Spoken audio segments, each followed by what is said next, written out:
जय श्री राधे। मैं आचार्य प्रशांत कौशल आज आपके समक्ष पुनः उपस्थित हूँ। इससे पहले मैंने आपको लघु पाराशरी में मारक ग्रह कौन से होते हैं, मारक स्थान कौन से होते हैं एवं मारक दशाएं कौन सी होती हैं, इनके बारे में सूक्ष्म जानकारी आपके समक्ष रखी थी। आज इसी क्रम को आगे बढ़ाते हुए इसमें मारक स्थानों के बारे में बताया गया है एवं मारक ग्रह कौन कौन से होते हैं इसे बताया है, एवं आयु खंड के बारे में बताया है, एवं आयु की वृद्धि के बारे में बताया। आज हम इतनी जानकारी प्राप्त करेंगे। तो सबसे पहले जो श्लोक थे, तदीशुतस्तत्र गतः पापिनस्तेन संयुताः तेषां दशा विपाकेषु संभवे निधनं नृणां तेषामसंभवे साक्षान्व्ययाधीश दशाश्वपि। इस श्लोक में बताया गया था कौन सी दशाओं में मृत्यु जातक की होती है, कौन से ग्रह मारक होते हैं एवं कौन से स्थान मारक होते हैं।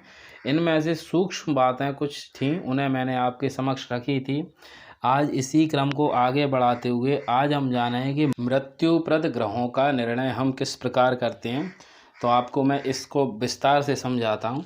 सबसे पहले कौन सा ग्रह मृत्युप्रद होता है, सप्तमेश ग्रह व पापी ग्रह जो इससे संयुक्त हो। इसे सबसे पहले वाले को समझें। सप्तम भाव का स्वामी या फिर उससे जो संबंध बनाए, संबंध मैंने आपको बता दिया था पहले, सहावस्थान संबंध का ही यहाँ पर ग्रहण किया गया है। सप्तम भाव के स्वामी के साथ में यदि कोई पापी ग्रह स्थित है तो वह ग्रह भी मारक कहलाएगा एवं उसकी दशा अंतरदशा में भी जातक की मृत्यु संभव होगी। उसके बाद में द्वितीय व तत्संयुक्त पापी ग्रह, द्वितीय भाव का स्वामी एवं उसके साथ में कोई यदि पापी ग्रह स्थित है तो उसकी भी दशा अंतरदशा में जातक की मृत्यु आदि कष्ट प्राप्त होंगे। इसके बाद में केंद्र शुक्र व तत्संयुक्त पापी ग्रह, केंद्र शुक्र हो, केंद्र स्थान के स्वामी शुक्र होते हैं, केंद्राधिपत्य दोष लग जाता है। यदि वो सप्तम भाव के भी स्वामी होते हैं तो मारकत्व दोष भी लग जाता है। यहाँ पर केवल केंद्रेश का है, तो यदि केंद्रेश भी हैं शुक्र यानी चतुर्थ दशम के भी स्वामी हैं और उनसे यदि कोई पापी ग्रह संबंध करता है तो उसकी दशा अंतरदशा में भी जातक की मृत्यु संभव होती है। इसके बाद में इसी प्रकार केंद्रेश गुरु, केंद्र स्थान के स्वामी गुरु हो और उनसे यदि कोई पापी ग्रह उनके साथ में स्थित है, यदि कोई पापी ग्रह उनके साथ में स्थित है तो उसकी भी दशा अंतरदशा में मृत्यु संभव होती है।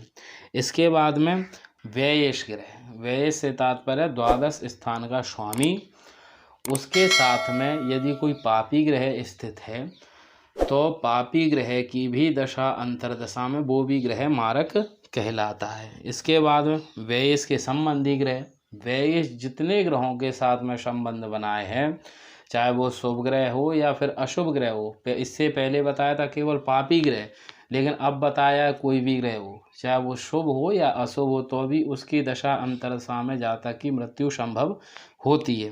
फिर इसके बाद में बताया केवल शुभ ग्रह जो नीच हो, अस्त हो, शत्रु क्षेत्र में हो, शत्रु क्षेत्र आदि में होकर के फिर मारक स्थान में स्थित हो। इसे भी समझें, यदि कोई शुभ ग्रह है और वो सप्तम भाव में जाकर स्थित हो गया, शुभ ग्रह से तात्पर्य शुक्र से, गुरु से, पूर्ण चंद्रमा से एवं पाप रहित बुध से, यह ग्रह भी यदि सप्तम भाव में स्थित होते हैं या फिर द्वितीय भाव में स्थित होते हैं और यदि ये नीच होकर स्थित हैं या फिर सूर्य के साथ में होकर अस्त हो गए हैं या फिर ये अपने शत्रुओं की राशि में स्थित हैं तो भी इनकी दशा अंतरदशा में भी जातक को मृत्यु या मृत्यु तुल्य कष्ट देते हैं। केवल पाप ग्रह, केवल पापी ग्रह भी, पाप ग्रह से भी मतलब यहाँ पर ग्रहण किया गया है राहु, मंगल, शनि एवं पाप युक्त बुध के बारे में।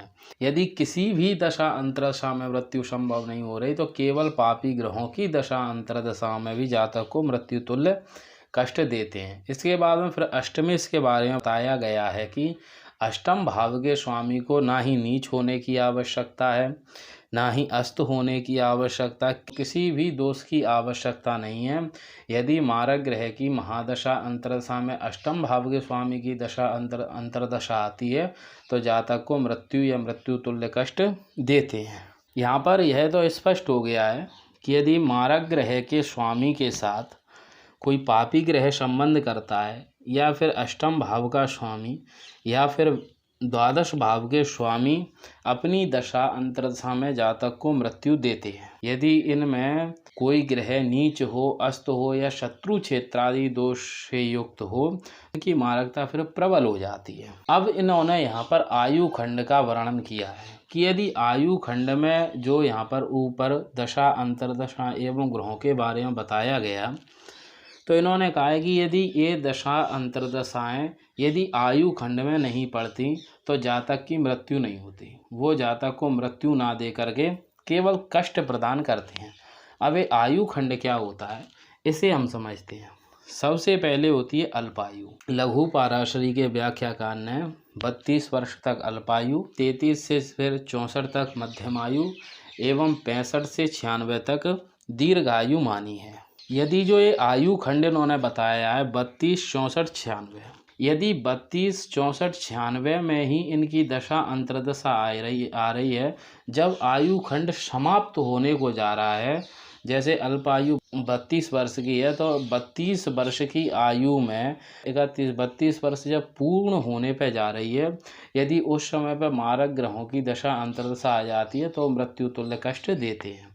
इसी प्रकार मध्यम आयु में भी 64 वर्ष की बताइए, 63-64 वर्ष की आयु पे यदि मारक ग्रह की दशा अंतर्दशा आ रही है तो मृत्यु तुल्य कष्ट देते हैं। इसी प्रकार दीर्घ आयु के बारे में इन्होंने अंतिम समय को ग्रहण किया कि आयु खंड के अंतिम समय में यदि मारक ग्रहों की दशा अंतर्दशा आती है तो वो जातक को मृत्यु तुल्य कष्ट देने में सक्षम होती है। और यदि वही दशा अंतर्दशा आयु खंड के समाप्त होने से पहले आ जाए, जैसे 32 वर्ष की अल्पायु है तो किसी के 22 में आ जाए, मध्यम आयु यदि दिखाई दे रही है कुंडली में तो 40-50 वर्ष की उम्र में आ जाए, दीर्घ आयु दिखाई दे रही है तो 70-75 वर्ष की उम्र में आ जाए, तो यहाँ पर ये दशा अंतर्दशा मृत्यु ना देकर केवल रोग, चोट, घाव आदि ही देकर समाप्त हो जाती हैं एवं निकल जाती हैं। इसके अलावा भी जातक की आयु की वृद्धि होती हैं।